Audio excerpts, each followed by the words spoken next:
जय श्री राधा कृष्ण।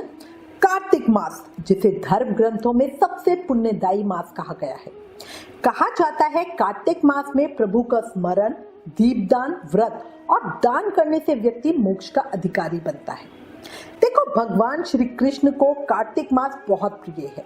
कहा जाता है इस पूरे महीने जो दिल से प्रभु की आराधना करे, उनके चरणों में अपना अधिक समय लगाए, ऐसा व्यक्ति मृत्यु के बाद मोक्ष को प्राप्त होता है।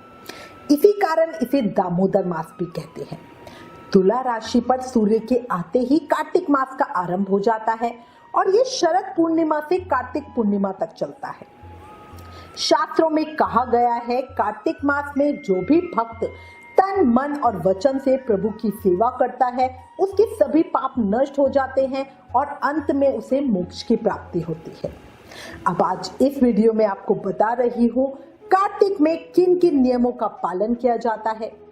कई साधक सभी नियमों का पालन करते हैं और कई कुछ नियमों का पालन करते हैं, इसलिए इनमें से जो भी नियम आप सुविधा से ले सकते हैं, उनका संकल्प लेके उन्हें निभाएं।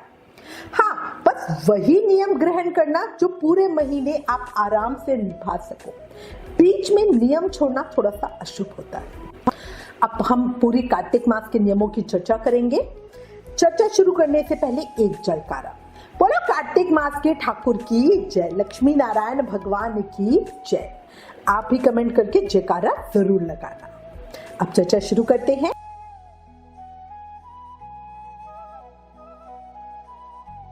कार्तिक मास में पालन करने वाले नियमों में सबसे पहला नियम है कार्तिक स्नान का। कार्तिक के महीने में तारों की छांव में पवित्र नदी में स्नान करना सबसे श्रेष्ठ माना गया है। अगर नदी में स्नान करना संभव ना हो तो गंगा जल, तिल और आंवले के रस से आप घर पर भी स्नान कर सकते हो। तुलसी दल युक्त जल से स्नान करने का पुण्य गंगा स्नान के समान ही बताया गया है। इसमें अगला आता है तुलसी और पवित्र वृक्षों की पूजा। तुलसी कार्तिक मास का हृदय है, इसलिए रोज तुलसा जी को जल अर्पित करें, दीप प्रज्वलित करें और उनकी परिक्रमा प्रार्थना करें। तुलसी दान और तुलसी विवाह का भी इस महीने में विशेष महत्व है। फिर आता है शालग्राम जी की पूजा। शालग्राम जी की पूजा करने से भगवान विष्णु प्रसन्न होते हैं। जो लोग शालग्राम जी का पूजन करते हैं, उनके घर में सदैव लक्ष्मी का वास होता है। कार्तिक में दीपदान। कार्तिक मास में दीपदान को अश्वमेध यज्ञ के बराबर बताया गया है। तुलसी के पास, मंदिरों में, नदी तट पर, शयन कक्ष में दीप प्रज्वलित करना न केवल जीवन के अंधकार को दूर करता है, बल्कि लक्ष्मी कृपा को भी लाता है। कार्तिक मास में शुद्ध घी या तिल के तेल का दीप प्रज्वलित करने से अश्वमेध यज्ञ करने जितना पुण्य फल प्राप्त होता है। इस महीने में दीपदान करने से भगवान विष्णु भी प्रसन्न होते हैं। अगला है भूमि पर शयन करना। कार्तिक मास में जमीन पर सोना सादगी और तपस्या का प्रतीक है। इससे अहंकार और विलासिता दूर होकर जीवन में संयम आता है। अगला है एक समय भोजन का नियम या कार्तिक व्रत।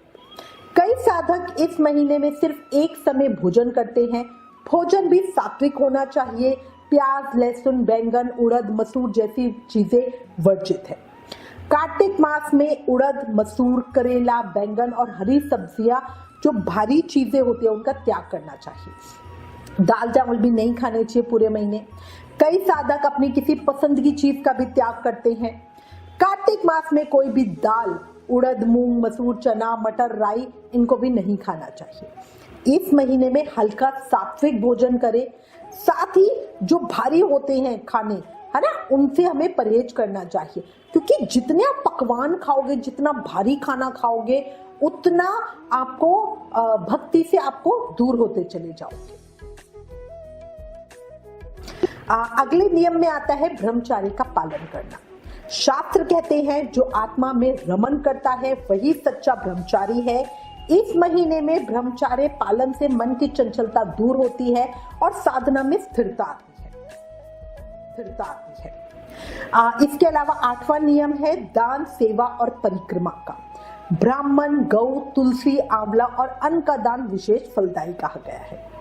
दान से पापों का क्षय होता है और पुण्य की वृद्धि होती है। इस दान के साथ ही रोज परिक्रमा भी जरूर लगाना, प्रभात फेरी में भाग लेना बहुत अच्छा होता है। अगला नियम, 9वां नियम आता है कथा पाठ और नाम संकीर्तन का। कार्तिक मास में श्रीमद् भागवत महापुराण का, हरिनाम संकीर्तन का, प्रभात फेरी का बहुत महत्व है। इससे हृदय शुद्ध होता है और भक्ति में गहराइयां आती है। कार्तिक के नियम में कार्तिक महत्तम की कथा भी जरूर सुने। हमारे चैनल पर रोज सुबह आपको एक अध्याय मिलेगा। कार्तिक की 5 कहानियों के साथ रोज नियम से कार्तिक महत्तम का एक अध्याय सुनना। तो रोज हमें कार्तिक की 5 कहानियां सुननी चाहिए और कार्तिक महत्तम का एक अध्याय सुनना चाहिए। अंतिम नियम है नियमों का पालन करना। जो भी अच्छे कार्य होते हैं वो हमें अधिक करने चाहिए, बुरे बिल्कुल नहीं करने चाहिए, क्योंकि कार्तिक मास में किए गए किसी भी कर्म का फल हमें कई गुना होके मिलता है। अच्छे कर्म करोगे तो उसका फल भी कई गुना होके मिलेगा, बुरे करोगे तो उसका भी कई गुना होके मिलेगा। तो इसीलिए दिन में सोना, झगड़ा करना, चुगली करना, दूसरों की बुराइयां करना, इससे बचे। पूरे महीने तेल नहीं लगाएंगे, पूरे महीने शरीर पर तेल नहीं लगता है, सिर्फ नरक चतुर्दशी को या रूप चौदस पे शरीर पर तेल लगाया जाता है। इसके अलावा दूसरे का अन्न नहीं खाना है, बिना काम की यात्रा नहीं करनी है, अधिक से अधिक नाम जाप या मंत्र जाप करना। तो ये 10 मैंने आपको नियम बताए हैं। इनमें से अपनी सुविधा के अनुसार हो सके तो सभी 10 नियमों का पालन कीजिए। मुश्किल नहीं होता है, आप कर सकते हैं। बस थोड़ी सी एक क्या कहते हैं, ठाकुर जी कहते हैं ना, तुम मेरी तरफ एक उंगली बढ़ाओ, तुम्हारा पूरा हाथ ना पकड़ लूं तो कहना। तो यही चीजें, हमें उंगली बढ़ाने की देर है, ठीक है। और समय है, जितना इस मानव शरीर का उपयोग कर लोगे उतना अच्छा है। कार्तिक मास का हर नियम हमें सादगी, संयम और भक्ति की ओर ले जाता है। ये नियम बंधन नहीं है बल्कि मोक्ष की कुंजी है। मैं आशा करती हूँ ये जानकारी आपको कार्तिक मास का महत्व समझाने में मदद करेगी। अगर आप इनमें से कुछ भी नियम अपनाते हैं तो यकीन मानिए आपके जीवन में शांति, समृद्धि और भक्ति का संचार अवश्य होगा। आप कौन सा नियम कार्तिक मास में निभाते हैं, कमेंट में जरूर बताइएगा। वीडियो को लाइक, शेयर और सब्सक्राइब करना भूलना नहीं। जय श्री राधा कृष्ण।